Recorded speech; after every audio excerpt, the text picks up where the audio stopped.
За наад тэр чи яг хүмүүс туршиж үзсэн байдгийг бүр одоо олон улсын шинжээтэд хүн гэртээ аппарат хэрэглээд үр дүн хэр үздэг юм бэ? Эмнэлгийн нөхцөлд аппарат хэрэглээд хэр үздэг юм бэ гэх. Тэгэхээр хүн бол гэрээр хэрэглэдэг аппаратууд мэдээж гэрт байгаа гэрээр хэрэглэдэг юмны чинь орц, найрлага, хүчин чадал нь бага байдаг гэж хэлсэн шүү дээ. Тэрэн шиг таны гэрээр хэрэглэх аппарат чинь болохоор хүчин чадал нь бага байдаг юм аа.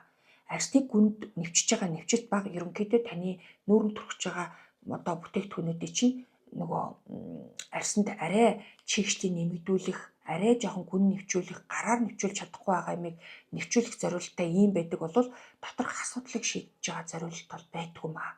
Тэгэхээр гэрээр хэрэглэж байгаа аппаратуудыг хэрэглээд одоо нэг аппарат авлаа, тэрийг банк хэрэглэлээ гэд ингээд хэлж байгаа. За тэгтэл эмнэлэг дээр нэг удаа хийсэн үйлчилгээг гэрээр хэрэглэж байгаа аппарат одоо бүтэн жил хэрэглээ гүйцэтгэх юм уу гэсэн чинь олон улсын шинжээчдийн шинжилгээгээр гүйцэтгэв гэсэн үр дүн гарцсан байсан байхгүй юу. Тэгээ тэрийг бүр саяхан тэр эмодын төлөөлөгч ирээд яг тэр лайв хийхдээ энэ талаар яг ярьсан. Тэгээ тэр лайв манай пэйж дээр байж аж магадгүй тэрийг үзээрэй. Тэгэхээр тэн дээр бол яг гэрээр хийх аппарат хичнээн хийлгэж гисэн эмнэлгийн нөхцөлд эмнэлгийн зорилттой хийж байгаа аппаратыг хизээч гүйцэтгэв маа гэсэн ийм одоо дүгнэлт гарсан байлээ. Тэрийг та бүхэн бас тэр юуг үзээрэй. Тэгээд тэр юуных нь шинжилгээг бүгдийг хийцэн байт юм байлээ. Тэрийг та бүхэн бас интернетээс хайгаад үзээрэй гэж хэлье.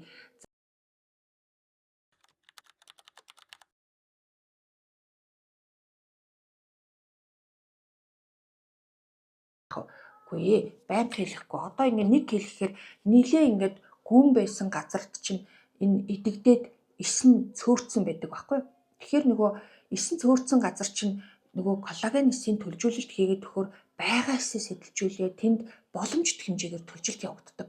Гэтэл одоо 2 сарын дараа гэдэг чинь 2 сар болоход таны эс төлжөөд гүйцэтгэсэн. Тэгтэл төлжилттэй нь танд ингээд үрчлэн дахиад гарч байгаа юм шиг санагдаж байна гэх юм бол дахиад 1-2 удаа хийлгэхэд 6 гүйцээд тэнд эс дүүрээд ирэхээрээ дахиад нэг шаардлага байдгүй. Ер нь бол 2-3 жил болчдөг шүү.